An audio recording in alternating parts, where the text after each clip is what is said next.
Hey everybody, how y'all doing today? It's been a little bit. Last couple videos I showed you was me trying to get my truck fixed. That is finally done, and as you can see, this is where I live, is in my fifth wheel and my truck. And I bought all that back in 22, I think it was, when I started having all this trouble and happening to go on disability and stuff. Thought, I'll do some traveling, things like that. And well, that kind of went by the wayside. As you can see, the house behind me, that used to be my house. I sold to my brother, and big shop. Used to do some work out of, and so now I downsized because of just having to go on disability and stuff. Kind of hard to take care of all that.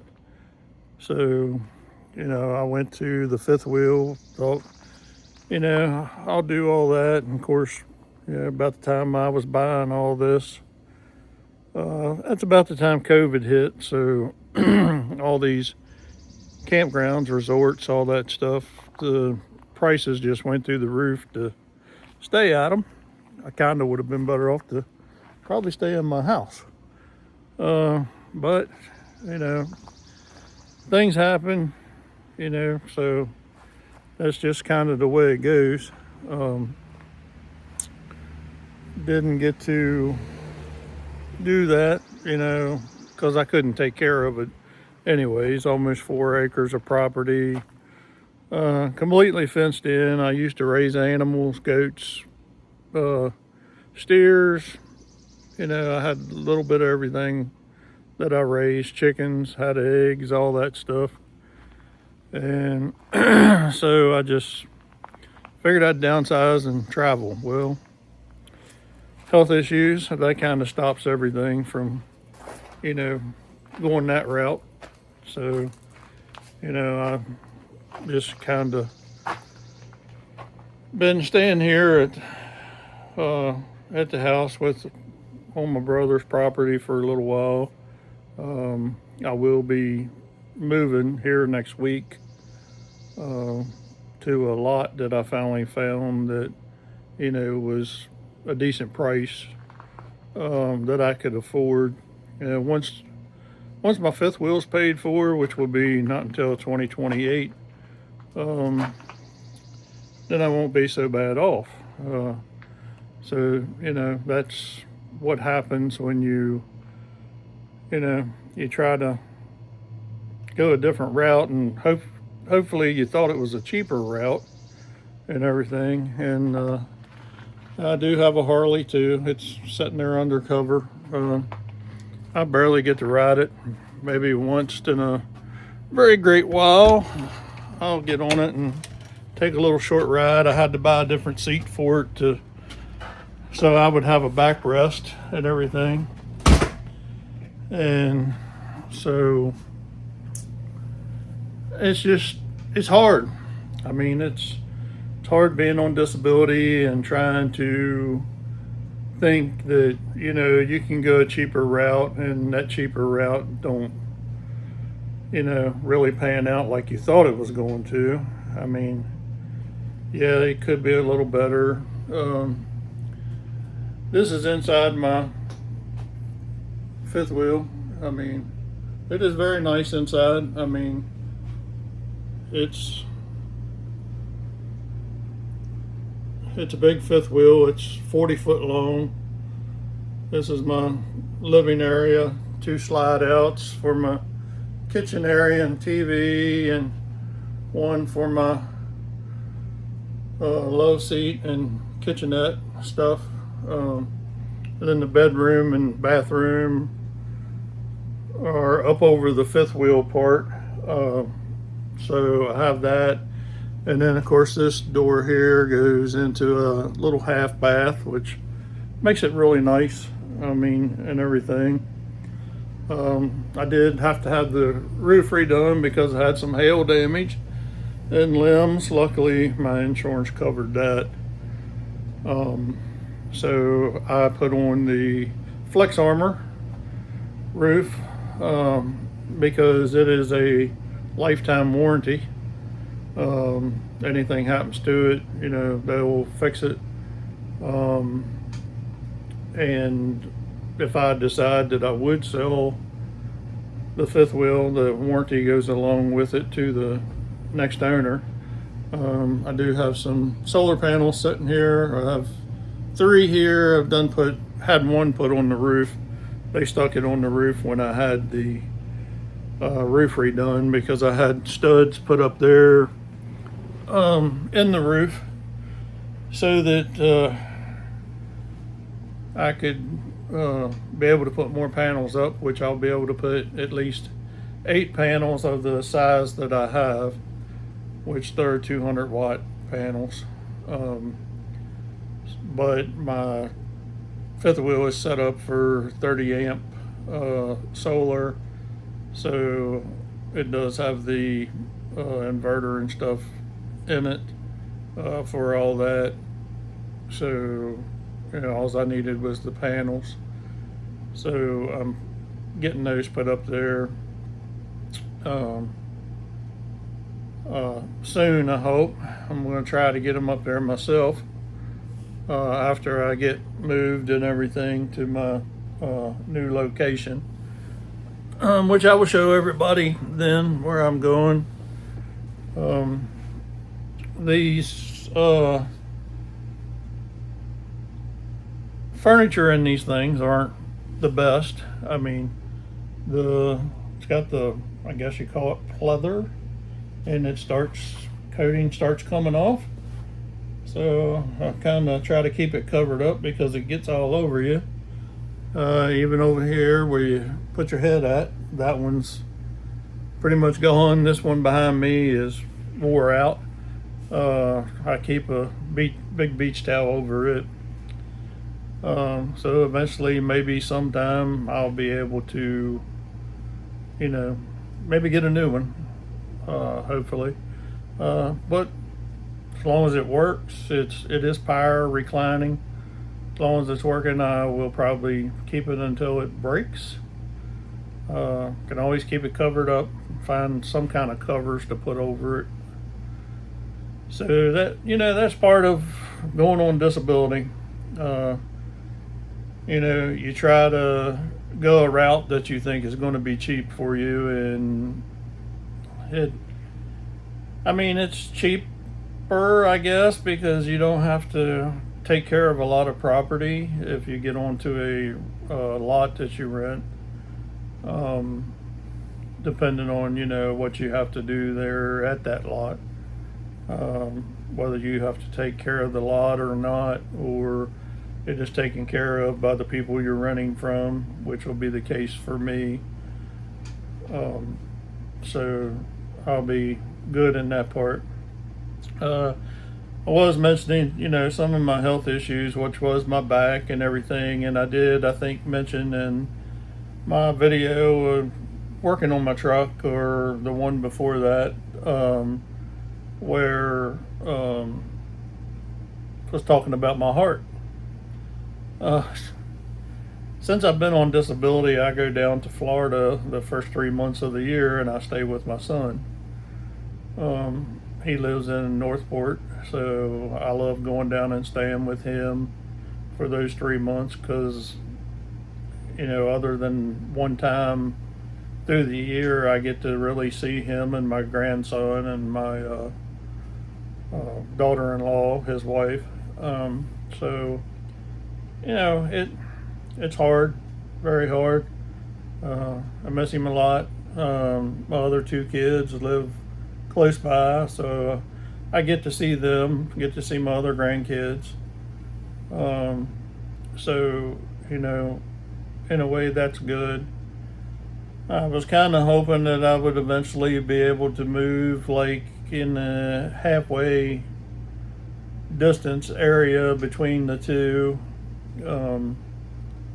That way, I wouldn't have as far to travel to Florida to see my son down there, and would be able to see my kids here. That'd be like a halfway distance. So eventually, that is my goal. So I'm working toward that. Back to my heart issue. I got to talking about Florida and my kids, so yeah, it kind of throwed me off a little bit. Came home last year, 2025, and I got home on, I think it was April 1st. Yeah, April 1st, because that's usually when I come home. Back to West Virginia where I'm at. So got home, got my fifth wheel all set up, water, all that stuff, got everything powered up, gas taken care of.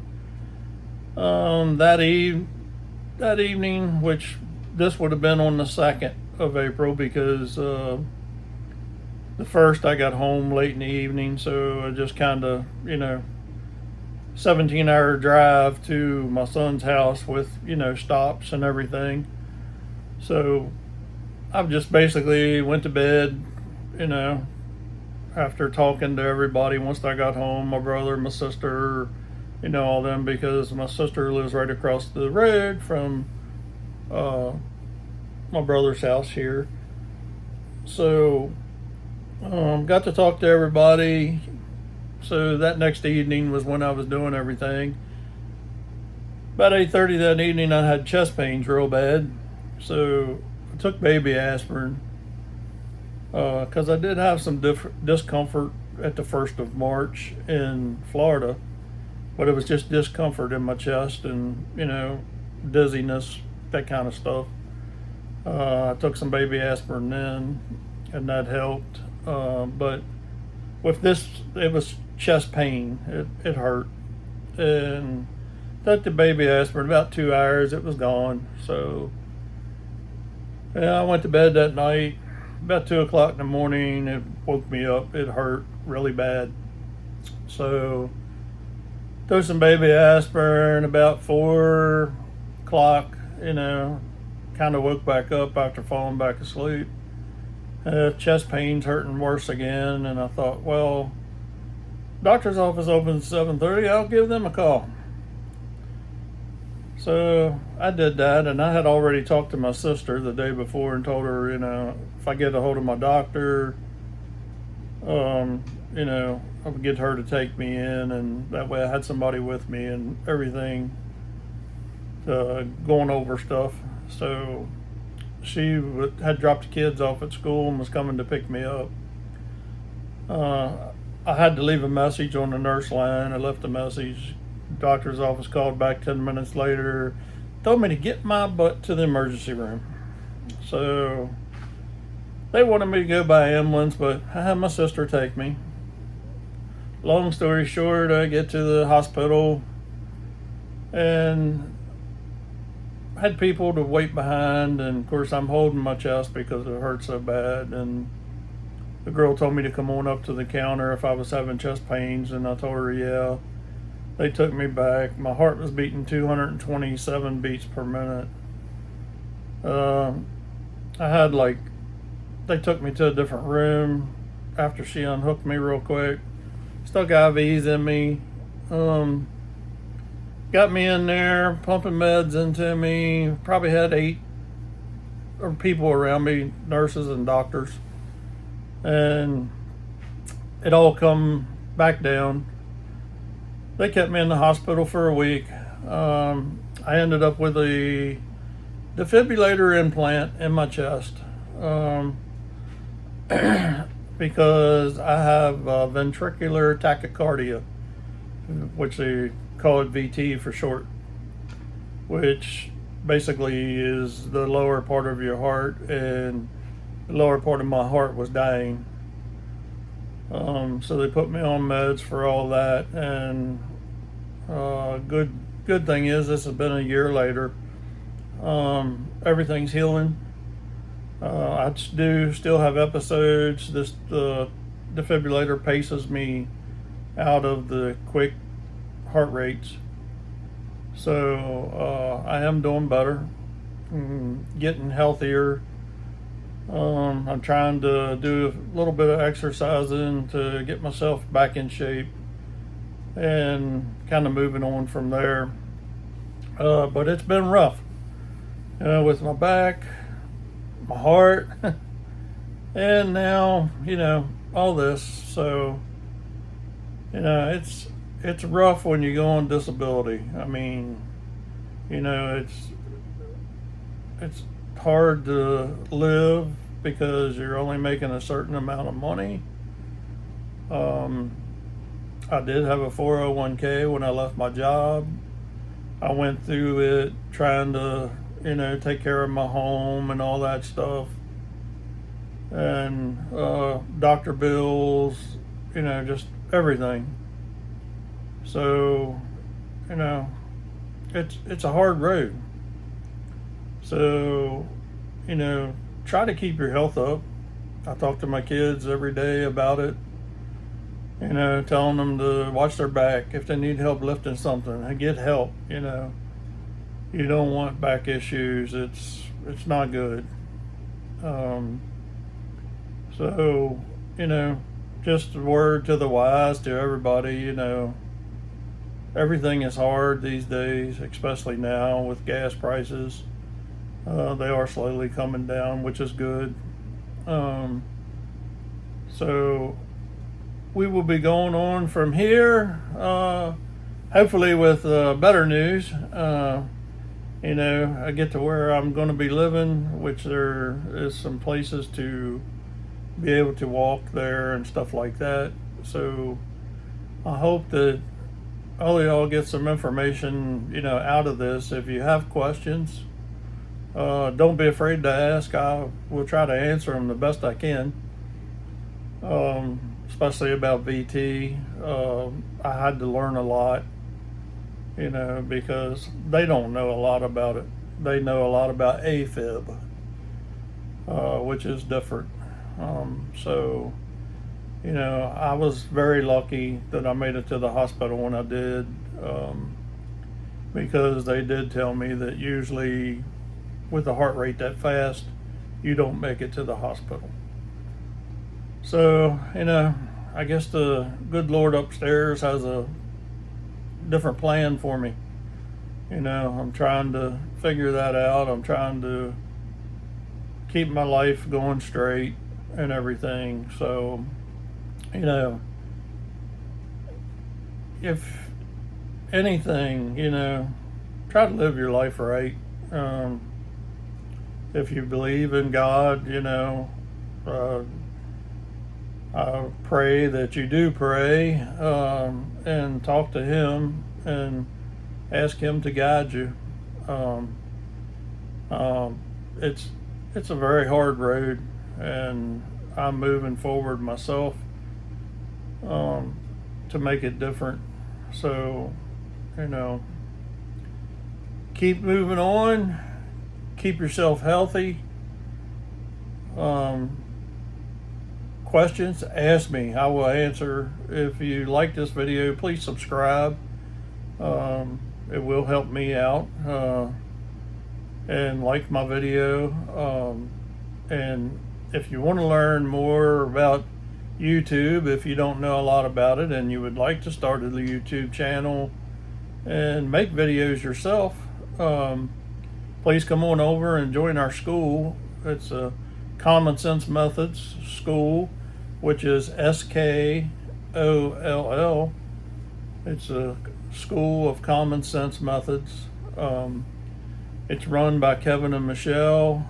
They started the school, and they have been a great help. Love watching their videos and talking to them. They have several different channels.